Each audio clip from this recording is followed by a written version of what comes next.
So welcome to today's masterclass, which is an introduction to coaching. We're going to use some slides to guide you through the content today. We're going to take you through some coaching exercises so you can get some immediate benefit. We'll talk you through how the coaching industry is structured. We'll talk to you about core coaching competencies. And at the end today, we'll also talk to you about the coaching qualifications that we run, and there'll be plenty of time for Q&A as well. So feel free to ask us questions as we go along, or you're welcome to hold them to the end. So I'm just going to bring up the slides. Here we go.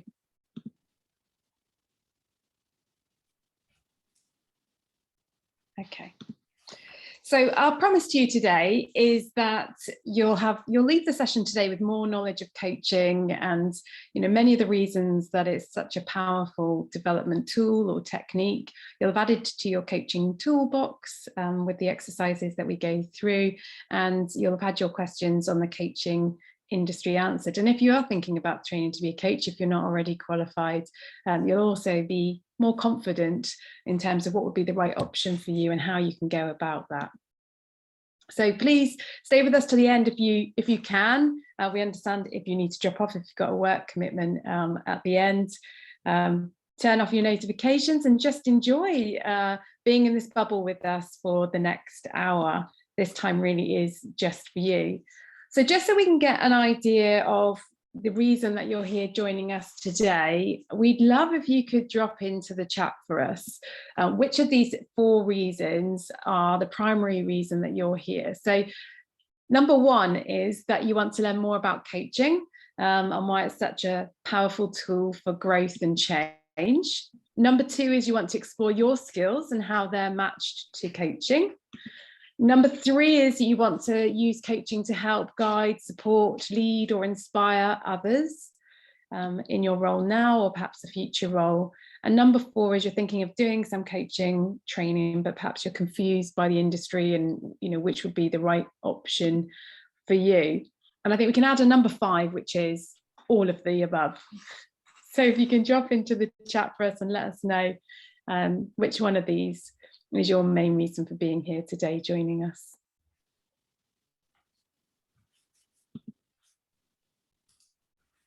Great, so we've got people here to help and inspire others. We've got a Charlotte who's all of the above.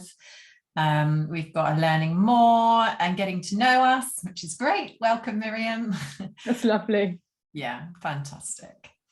Great, thank you for sharing that. So whichever your reason is for joining us, we're pleased that you're here today.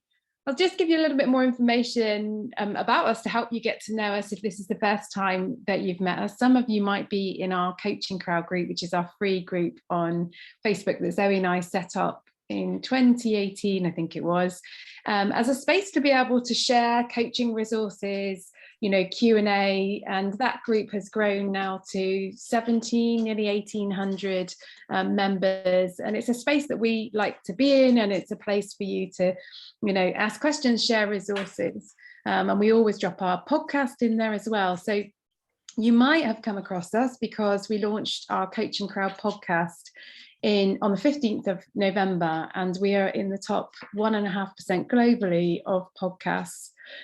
Zoe and I ourselves, we are working coaches, so we are coaching people all over the world every week alongside our coaching training business.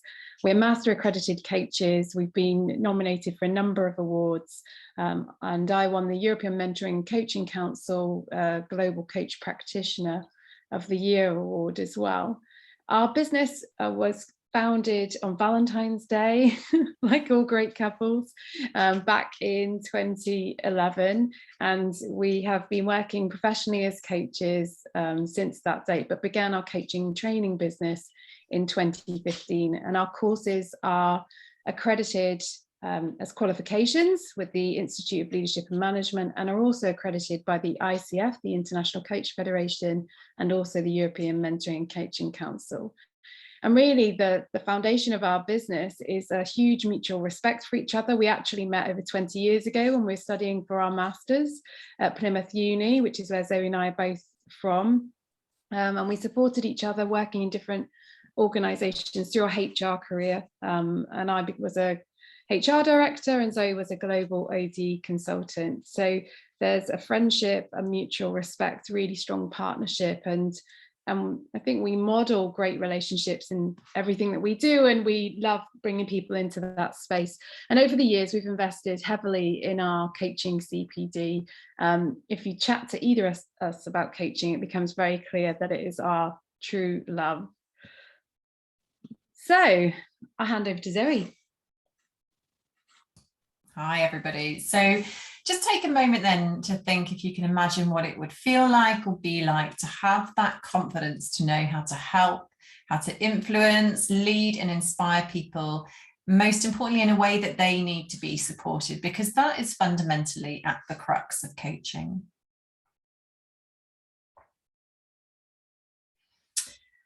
So for us, learning to be a coach changes everything and changed everything. We know that it's a powerful and effective way to support people in their growth with their goals and their ambitions. But also, as you learn to become a coach, you learn how to support others and lead others, but you also gain the skills to master your own mindset so you can achieve your own goals and ambitions, but also to have what is quite a personally transformative experience as you're learning to become a coach. And on our programs, you get both experiences. You get the skills and ability to help others, but also, as it says here, to be able to help yourself as well. So we're going to take you through the content and introduction to coaching, starting here with what is coaching exactly. So in simplest sense, it is about goal achievement. So it bridges the gap between where people are now and where they want to be, but it also helps to build awareness, empower choice, and lead to change. Many people arrive at coaching not really knowing what their goals are in the first place. And so coaching is about helping people to discover and emerge with more clarity and purpose about what it is that they want to do, both in life and in their career. So we'll walk you through the 3 pillars of coaching, and those 3 pillars are values, beliefs, and goals. And this is the work that absolutely fascinates Jo and I. Values is a real passion area of ours when it comes to coaching. So if you haven't done values work before, then values are things that you need in order to feel fulfilled. So they are our unconscious needs that when they are being met, we're feeling joy and fulfillment and ease and flow, but when they're not being met, we can feel bored or frustrated. So they are the domain really of our emotions. And so they're a real guiding light when it comes to making decisions, because in our, and the values that exist in our unconscious are they're driving our decision making every single day. So these unconscious needs are things that we have to have met. And so our unconscious mind will do whatever it can in order to meet them. And that can mean showing you emotions, as I described, in order to give you signals that your values are being unmet. And so values really are these filters that affect your emotions and your well-being. So being able to know what your values are will help you to experience life with more ease, with more fulfillment. So at the bottom line, ultimately, values are what's important to you in life. And as you can imagine in coaching, in order to set goals and make decisions, you need to know what's important to you, and you need to know what you need in order to feel fulfilled. So values are a fundamental pillar of coaching. We believe you can't coach unless you're able to understand people's values. And also that starts with understanding your own values and what you need in order to be fulfilled in order that you can support others as well. So when you're able to identify your values and you can align the values to your goals, values becomes that important part of coaching. If we're setting ourselves goals that are misaligned to our values, they're going to be very hard to achieve. And so we're helping clients all of the time to build a deeper understanding of their values so that they can more easily achieve their goals. So Jo, take us through beliefs. Yeah, so beliefs is a session we absolutely love running on our coaching training programs, because it's really where we start to get to the transformational nature of the work that we do as coaches with our clients in conversations. So let's start off by exploring what beliefs are.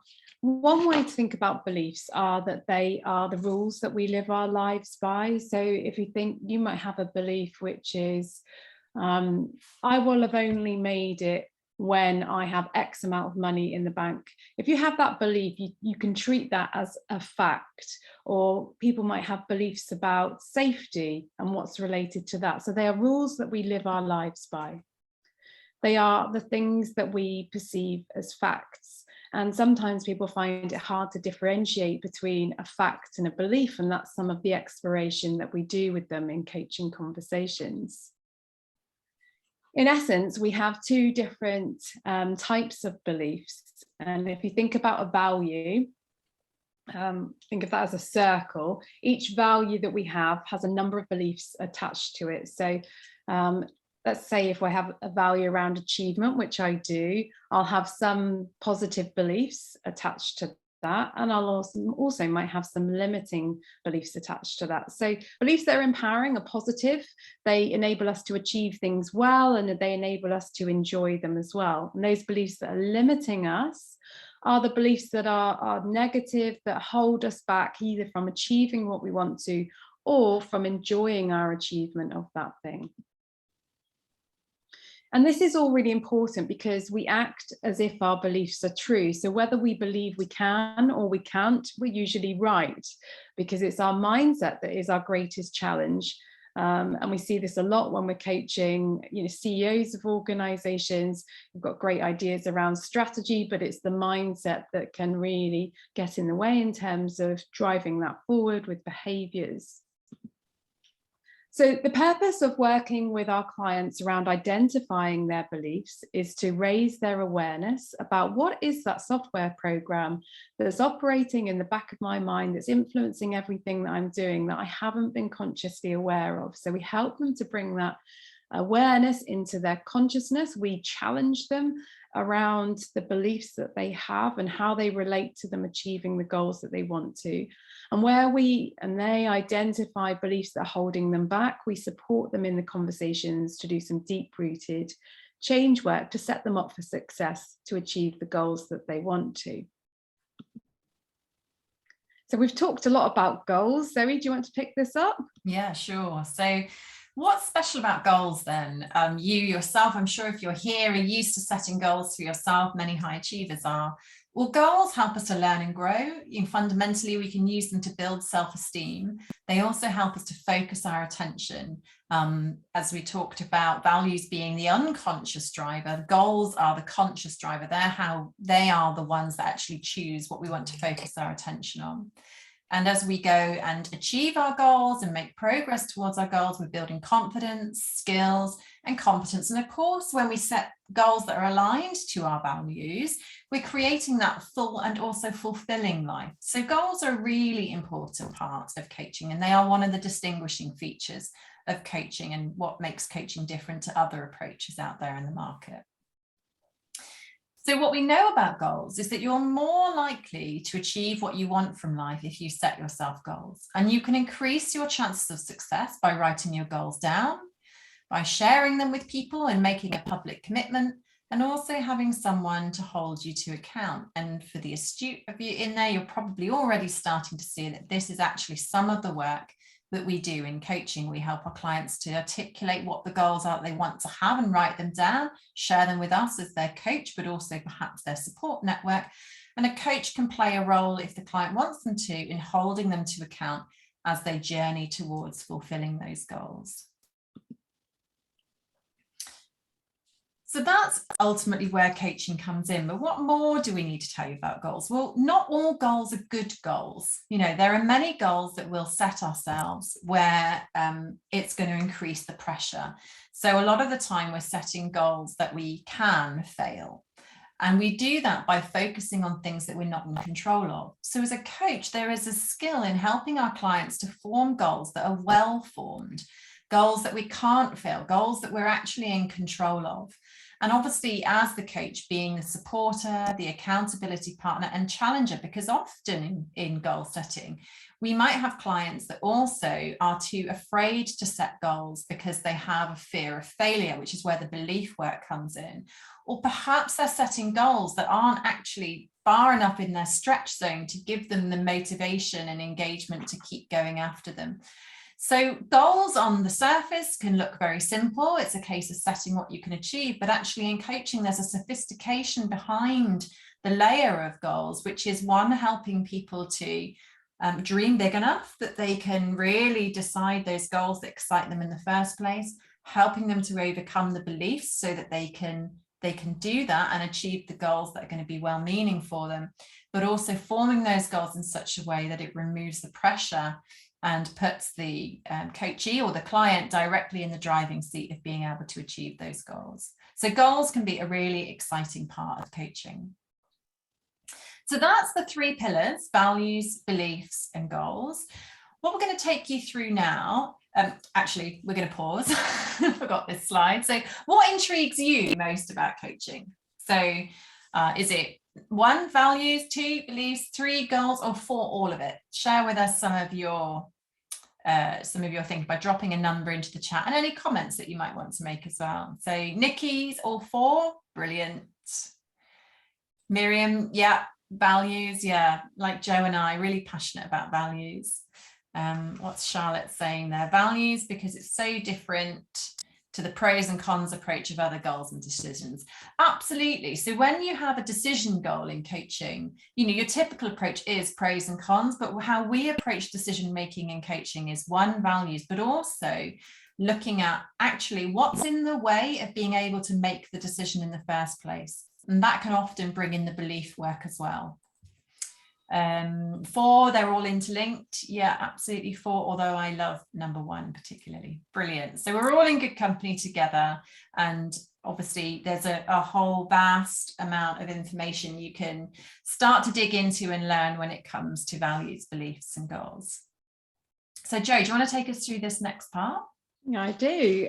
So we've given you like a high level overview of values, beliefs, and goals. And obviously when you train to be a coach, we share with you lots of different tools and techniques that you can use to work with clients on that. But in order to be able to use those tools and techniques, you really have to work on developing the core competencies required to be an effective coach. There's a lot more to coaching than meets the eye. And whilst you can see lots of people out there calling themselves a coach, they might not actually have the depths of, practice, knowledge, the different coaching psychological tools.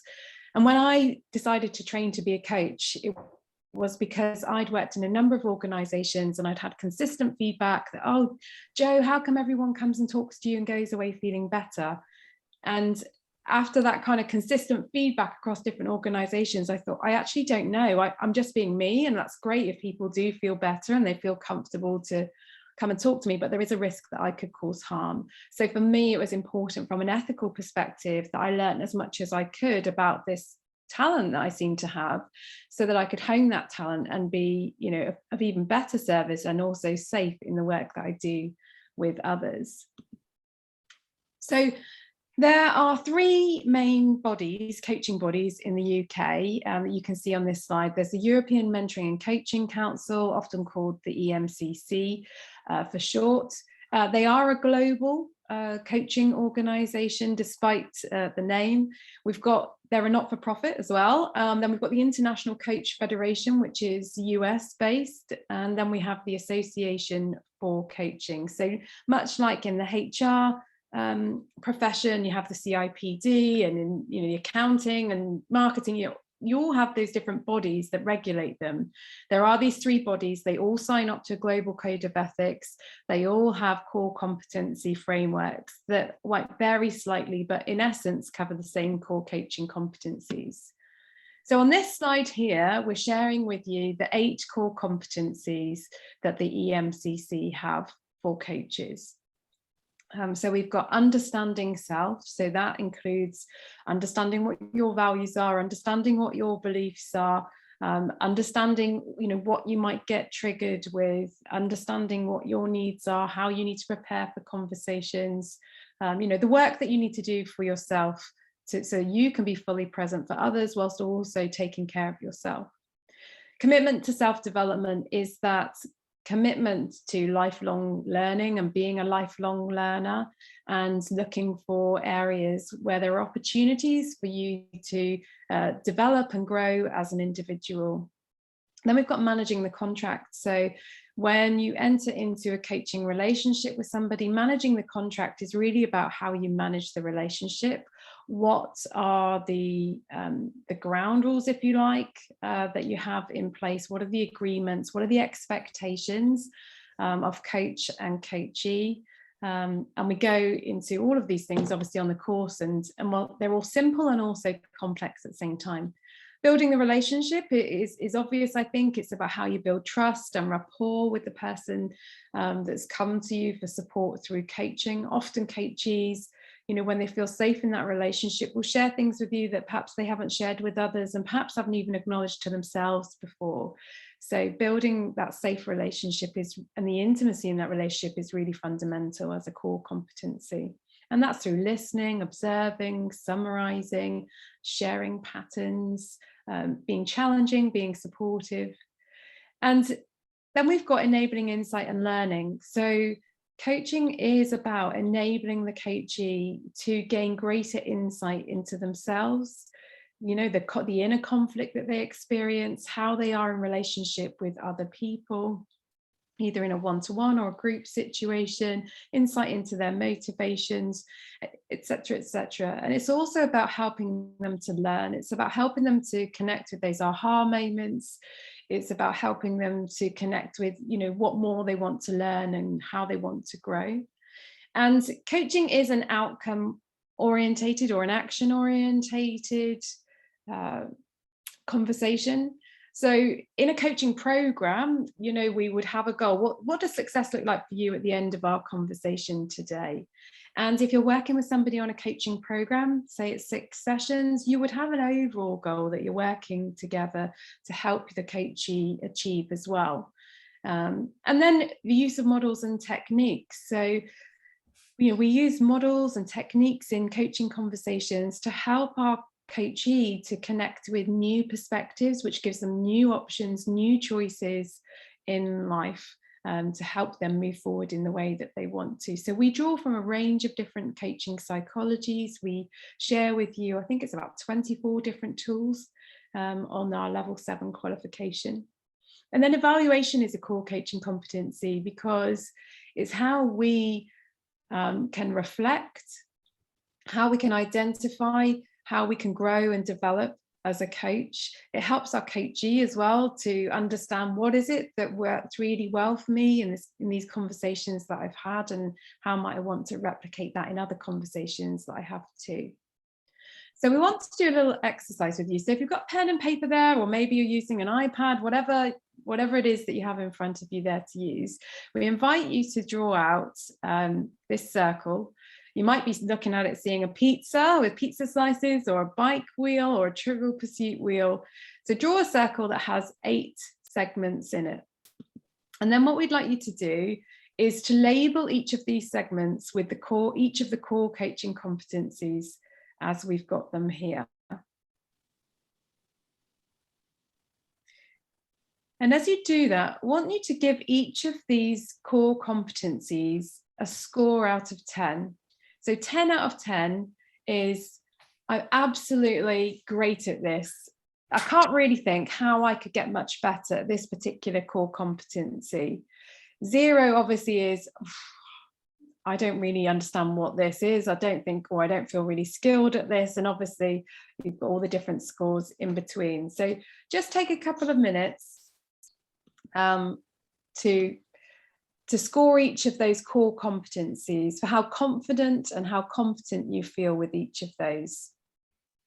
Some of them you might want to think laterally as well. So if it comes to use of models and techniques, and you're brand new to the coaching space and don't have any coaching models and techniques, just think about actually when you've been on leadership trainings before, or you've trained in your own professional space, How good are you at taking different concepts and applying them? Is that something that you particularly enjoy?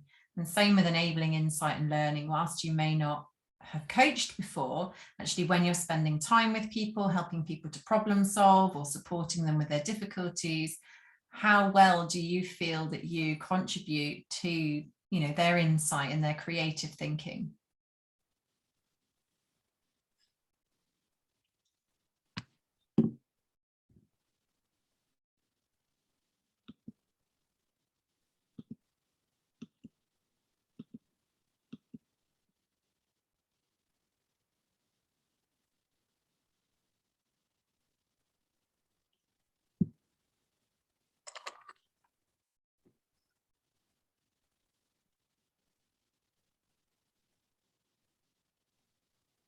Give us a thumbs up if you're done. Nikki, looks like you're there. Yeah, brilliant.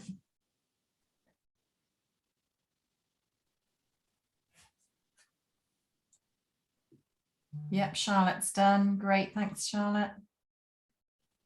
Yep, brilliant. Martina. Okay. Great. Perhaps you could drop into the chat, which of those core competencies did you score highest on?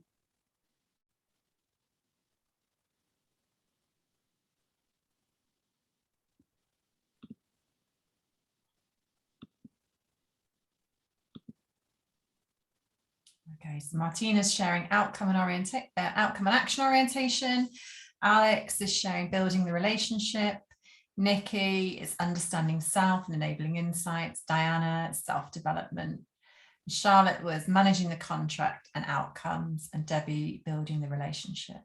You'd all make a great team. You'd be a complete coach, I think, if we put you all together there. So this particular tool is derived from what's called the Wheel of Life. So Wheel of Life is an exercise that we can use in coaching, where we ask the coachee to identify the 8 things that are most important to them in their life. So it might include things like family, friendship, career, health, wealth, spirituality. Sometimes it will have travel in there, etc. So it helps them to just stop and connect with, like, who am I, what's important to me, and then we get them to score them, and it can help them to identify an area to focus on for their coaching, because when they look at the scores, there might be an area that scores lower than the others, and we're not talking about going from a 5 out of 10 to a 10 out of 10, but we might start to explore what does a 6 or a 7 out of 10 look like in that particular area. And for those people who are visual thinkers, it can be really helpful.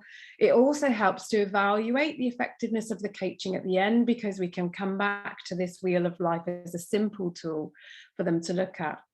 We've also used this tool, adapted it in organizations, and worked with leaders to create a leadership behavior wheel. That can be really helpful when working in leadership development. And well-being is a really important focus for all of us, and something that needs ongoing attention. So creating our own wheel of well-being. So what are the 8 core areas that are really important for our own personal well-being? My wheel would be different to your wheel, but it helps you to give you a place to review. So it's quite an adaptable tool that you can draw in at different parts of the conversation.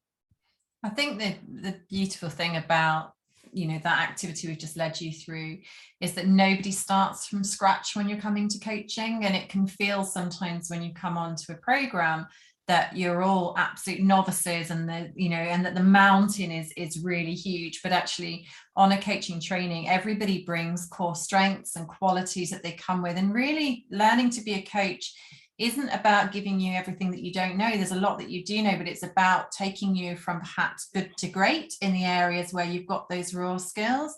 And in some areas where you're scoring like a 1 or a 2, it's about taking you on that journey from where you are now through to great. So your experience on a coaching program is very much tailored to the different skills and competencies that you're already bringing. Nobody comes and is an absolute novice starting from scratch. You're all bringing life experience to the table, which is hugely valuable when you're connecting with others and learning to be a coach. So we're going to take you through another tool now, which is a goal setting tool. And this is obviously tying into the goals element. So I want you to think about a goal for yourself. So we're fairly early on, still in 2022. Perhaps you've got a great goal that you're looking to achieve this year. For those of you who are thinking about training to be a coach, then that's a good goal to work with. But something that you want to achieve, something that's really important for you that you want to achieve. And we're going to take you through a checklist to help you to move your goal from something that may be conceptual towards something that you feel deeply connected to, that you're able to make happen. And we'll do that through these questions. So the first thing I want you to do is make sure that your goal is positively stated. When you start working with clients, you'll be surprised how many people start by telling you the things that they don't want. So I don't want to work in IT anymore. I don't want to live in the city anymore.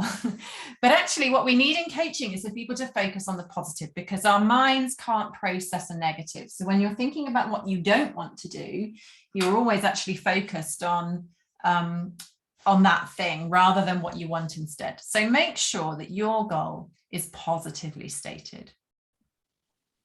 So it's focused on what you want rather than what you don't want. And here's the example I shared about IT. So I don't want to work in IT anymore. You could turn that into, I want to train as a coach and use my strengths and talents in a new career. Or I don't want to live in the city anymore would become, I want a house in the country where I can experience a walk with fresh air every day. So you write about what you do want. Then we want you to look at, is it achievable? So is it actually possible for a human being to do that goal? And obviously what you want here is a resounding yes. So that's usually an easy one. If it's not, then you go back up to number one, you rewrite your goal until it is possible for you to achieve that goal.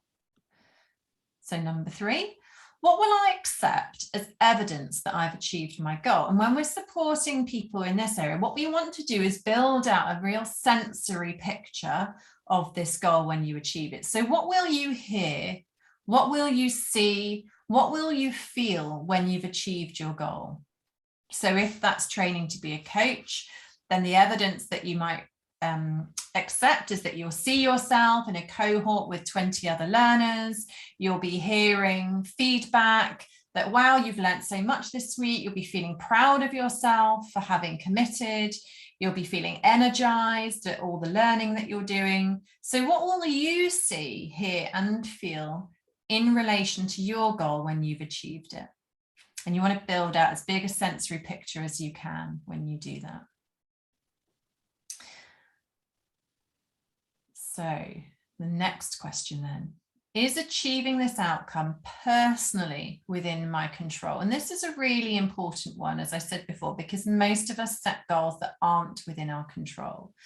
So an example here, let's say you have a goal of getting a pay rise. So you want a pay rise in your corporate career.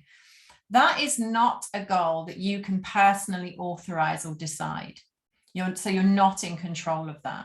You're in control of putting together a business case to justify why you deserve a pay rise. You're in control of having a conversation and requesting your pay rise, but you're not actually in control of the outcome. So you need to be able to be in full control of the goals that you set. So as you look at your goal, is that something that you have personally within your control? And if it's not, you would just head back up to number one, rewrite those until you get to number four and you can answer that yes, it is within your control. And you'll get the slides to this activity after, so you can come back to these questions if that's something that you want to do. So once you've got that within your control, next you want to look at whether the costs and consequences of achieving that outcome are acceptable to you. And so what we mean here is if you are going to, let's say, leave the corporate world and set up a business on your own, are the costs and consequences of that acceptable to you? So is that going to be okay for you? Is that going to be okay for your family? Is the financial impact going to be something that's going to stop you in your tracks? You know, we often see with people around weight loss goals, for example, they're going to be going to the gym 3 times a week. What's the consequence of that? It might mean having to leave work early. You know, so when we think about our goals, considering the costs and consequences help us to really forward plan about all the different obstacles that we might face along the way, and ultimately be able to overcome those before we actually hit them. So costs and consequences, and thinking those through and making some plans for that. Number 6, do you have all of the resources that you need in order to achieve your outcome, or can you get them? And this might be things like financial resources, support, premises. It can be a whole host of different things, but it's worth thinking through again. Do you have everything that you need in order to achieve that goal? And if it's a case of getting them, that might be your first goal. Number 7, you would be surprised to see this one with what we've been saying about values today, is does this goal fit with your values? So is it aligned? How does it honor your values that you hold? So for me, my decision to train as a coach was deeply aligned to my values of freedom. So I was able to build a career around my young family. I have a value of learning. So being a coach is a constant learning journey. You learn something from your clients each day, and the industry is vast. So there's always something you can get your teeth stuck into. So how does your goal align to your values? And number 8, if you could have it now, would you? Which sounds like an unusual goal, but some people will be like, absolutely, yes, I want that now. Others will say, no, because I'm going to enjoy the process. I want to go on the journey and do the learning and enjoy the process of achieving your goal. And in a few cases, you might have somebody think, do you know what? Actually, now I've thought this through, I don't really want that goal anymore. It wasn't my goal to start with. Maybe it was an expectation from their leader or one of their parents or something to that effect. So it's really important to use these 8 questions to be able to structure your thinking around your goal setting. And if you can answer all of these 8 questions, then you're likely to find that your goal feels much more achievable than when you started out. So share with us in the chat how you feel about your goal now. So from where you started to where you are now, and I appreciate you might want to go back and do a bit more thinking about it, but how achievable does your goal feel now that you've had a chance to run it through those questions?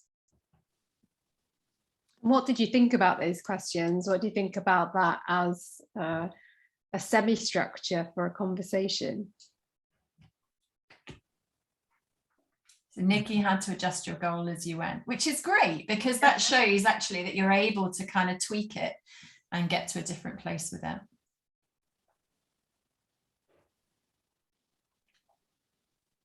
For those of you just joining us, we just have been taking people through a couple of coaching tools, so Wheel of Life, but we use that with the core coaching competencies. And we've also just walked everyone through a well-formed outcomes tool, which is a tool to help people set goals that they are pretty much guaranteed to achieve. Debbie's saying, love the structure. Great. Okay. So, we mentioned a little bit about the coaching industry at the beginning, and we're just going to take you through a little bit more about it now. So as I mentioned earlier, there are 3 main coaching bodies in the UK that you can see on this slide, and they're all advocates for professional ethical coaching and have their own codes of conduct. Well, they sign up to a global code of ethics, but have their own core competency frameworks. And course accreditation is different to coach accreditation, and that's really important to know. So when you train to be a coach, you want to find a course that is accredited. And we mentioned at the beginning that ours is accredited with the European Mentoring and Coaching Council and also the ICF. So 2 of the coaching bodies, not 1, but 2. And it's also a coaching qualification. So there's lots of courses that are accredited by a coaching body, but aren't necessarily a coaching qualification. Once you've got your accredited coaching course, it's at that point then that you would consider whether you want to become an accredited coach. And that's when you would choose one of those coaching bodies that you want to affiliate to as an accredited coach. And they have different levels of membership, which I'll show you a little bit later on. So you become a qualified coach first, and then you apply for your accreditation. And because our courses have been accredited by the ICF and the EMCC, we meet the requirements requirements for accreditation with the EMCC, so you can straight away go for your foundation level of accreditation. The ICF have a bit more of an in-depth requirement for their accreditation processes, and their very first level of accreditation begins when you have 100 hours of coaching practice. So you need to wait a bit longer if you're going to go that route. So essentially, course accreditation is a quality mark that assures you that the course meets certain standards. So that coach accreditation is that post-qualification accreditation process. So here in this slide, you can see we've got the ICF, the EMCC, and the Association of Coaching. So they've got the individual rows here. And you can see, as I said, that the ICF, their first level of accreditation begins when you have 100 hours of coaching practice, whereas the EMCC and the Association for Coaching, they have accreditation starting when you have 50 hours of coaching practice, or 75 for the Association for Coaching. And each of these columns tell you what the requirements are that you need to meet. So there's certain requirements about the coaching training that you do. You need to do a certain amount of continued professional development per year, and also have a certain amount of coaching supervision. Our level 5 course is accredited at practitioner level, this level 2, and our level 7 course is accredited at senior practitioner level with the EMCC. So you already have the level of qualification that you would need when you get to that stage, but you would start out at one of these lower levels. So let's bring it all together. We're going to tell you a bit more about the courses that we have available to you, all of which are highly practical, experiential, and offer a blended learning opportunity. We bring together in our coaching training all of the CPD that we talked about, that Zoe and I have invested in over the years. We bring to you a combination of those things, so tools that we've experienced ourselves and with others to be really effective in coaching conversations. Zoe and I are both master NLP practitioners, so we share with you some neuro-linguistic programming tools, and also questions and insights and semi-structures for conversations.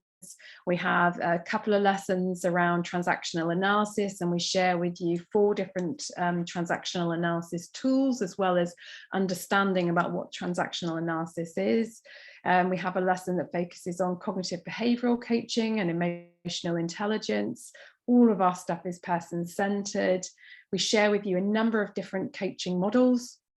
You're observed in the sessions every 2 to 3 weeks. So every week you get feedback from the people that you're practicing with, but you will also be observed by Zoe and I every 2 to 3 weeks on average.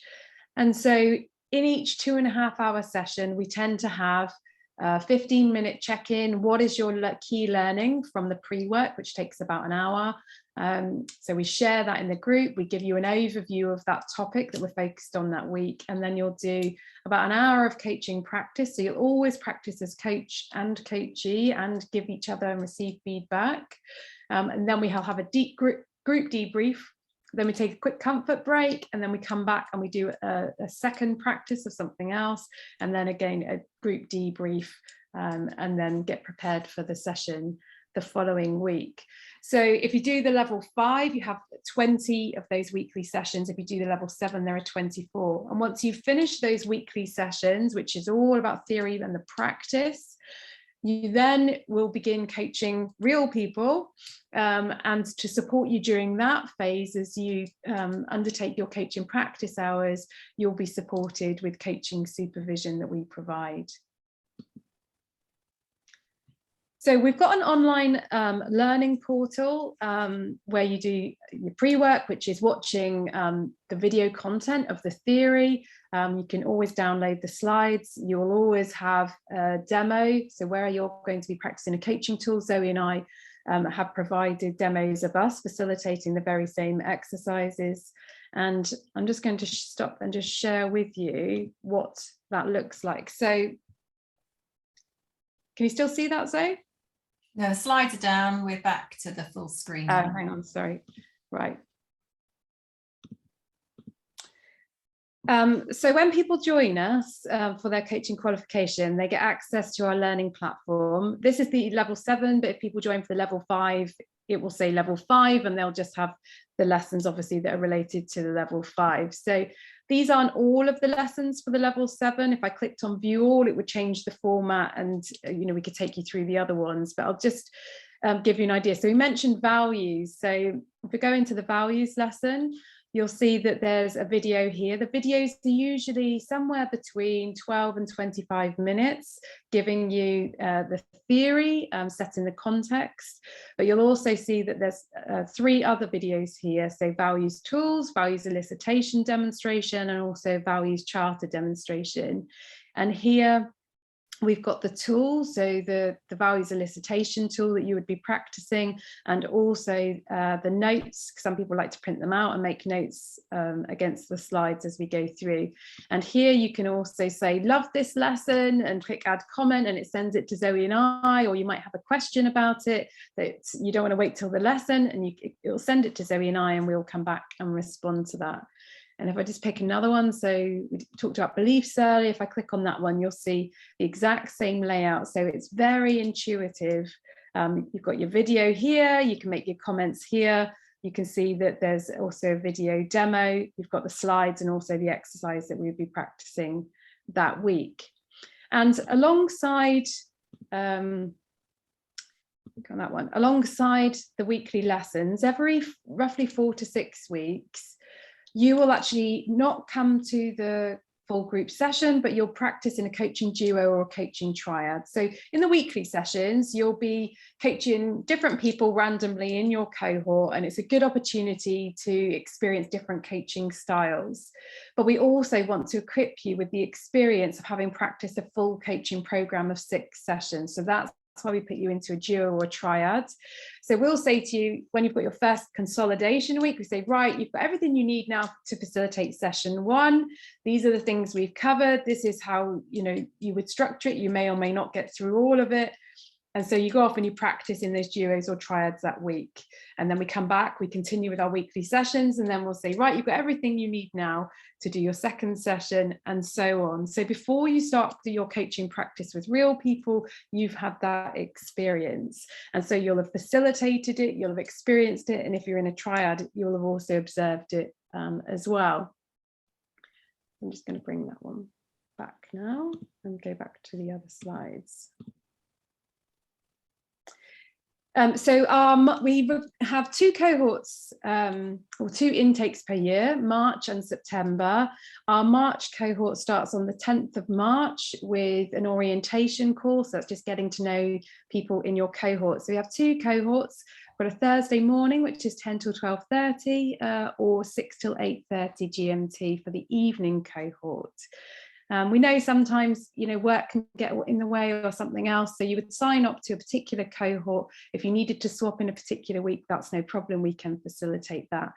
If you were poorly one week and you couldn't make it, then you would attend that session with a future cohort to make sure that you get the full learning experience.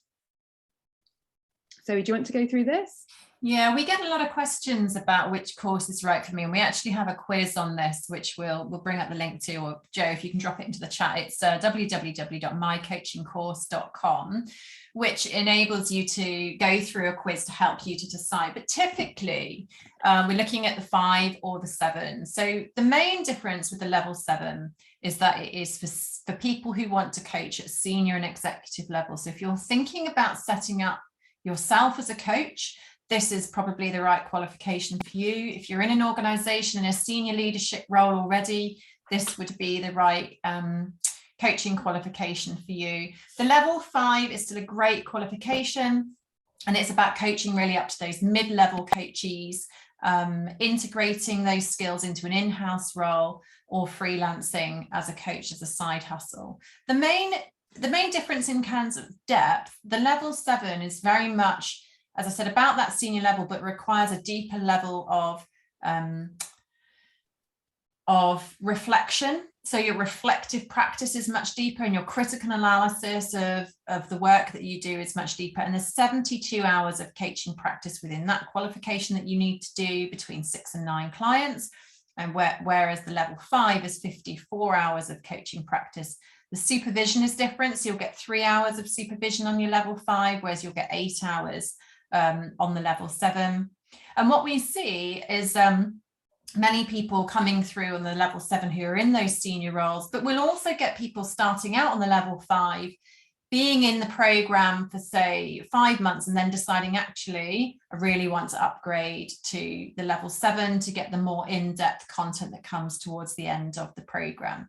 So your level 5 and 7 learners learn together side by side up until week 20. And then the level 7 people continue on for an extra 4 weeks and into that more in-depth group supervision. So you have the option of doing that if you're not sure which qualification is right for you. But that quiz will certainly help you. And obviously Joe and I are here to answer any questions that you might have as well. So moving on then to the next slide. So this is the quiz. You can see it's very short. It'll only take you a few minutes to do, and you'll get that. And at the end, you'll get your results, and it will send you to a page where it will give you the information about the program, which you can also find on our website as well. In terms of investment, the level 5 is £4,000. That includes your ILM fee, which is a fee of around £200, which we have to pay to the ILM. But we're also including 6 months access to our Coaching Crowd Business Lounge. So for those of you who are coming to this today thinking you'd like to one day eventually set yourself up as an independent coach, in the program itself, in the qualification itself, we cover a small amount around setting up a coaching business, things like pricing and where to pitch yourself in the market. But we have a membership where we have about 70 coaches at the moment, where we have expert business speakers coming in each month to share with us a different aspect of industry best practice around running a coaching business. So with the level 5, you get 6 months access to that. And with the level 7, it's £5,000 as your investment, which again includes your ILM fee and also 12 months of access to that Coaching Crowd Business Lounge. You can book your space directly online. We offer 12-month payment plans to spread the investment, or you can pay up front. And if you're corporately sponsored, so if you think your organization is going to sponsor you, then reach out to us directly, because we can arrange to invoice organizations directly too. So a bit more about the Business Lounge, just to give you a flavour of what that involves. If you can move us on, Joe. So expert monthly trainings, which I mentioned. There's also the opportunity to join an accountability pod. So we have pods within that membership where they support each other and meet offline, sort of monthly or quarterly, to talk about their business and how things are going. Joe and I are also inside the Business Lounge each month hosting a Q&A, so you can come to us and ask questions about any aspect of business, or particularly related to the training that we've had that month. There's exclusive discounts to another service called the Business Coach Directory, with a private Facebook group for community support. And we also give bonus trainings based on community needs. I think the most recent one we did was around branding and personal styling, which was something the community had asked for. We're also going to be putting one together on pricing, as well as a deeper dive into that. So it's a really comprehensive, it's basically the membership that Joe and I wished we'd had when we started out, and which is why we created it. And it's another place where learners can go to experience that community and to build networks within the coaching space. Some of our speakers that we've had already, we've had Lisa Johnson, who's a well-known business strategist in the market. We had David helping us to understand metrics. We've had Jamie, who did a session on ideal client. We've got Emma, who's a good friend of ours, helping us to understand how to use Facebook groups to grow your business. Chantal on copywriting and storytelling. Danny on building an email list. So lots here, and even more amazing speakers. We've actually just this week had Helen, who came in and shared with us about using LinkedIn to grow your business, and the rest of the sessions, which haven't taken place yet. So if you do join, you can join those sessions live. Our courses, we do keep to small numbers, and places are limited. We're just over 50% sold out now. So if you are interested, do reach out to us. You can book directly if you're convinced, or if you have questions, we're more than happy to hop on a call with you all to help you decide. But if you don't need to leave, we're going to stick around now for any questions that you might have. yeah, thank you so much for joining us today. So we can answer your questions in our courses or any part of the content that you've heard today. And we'll stop the recording and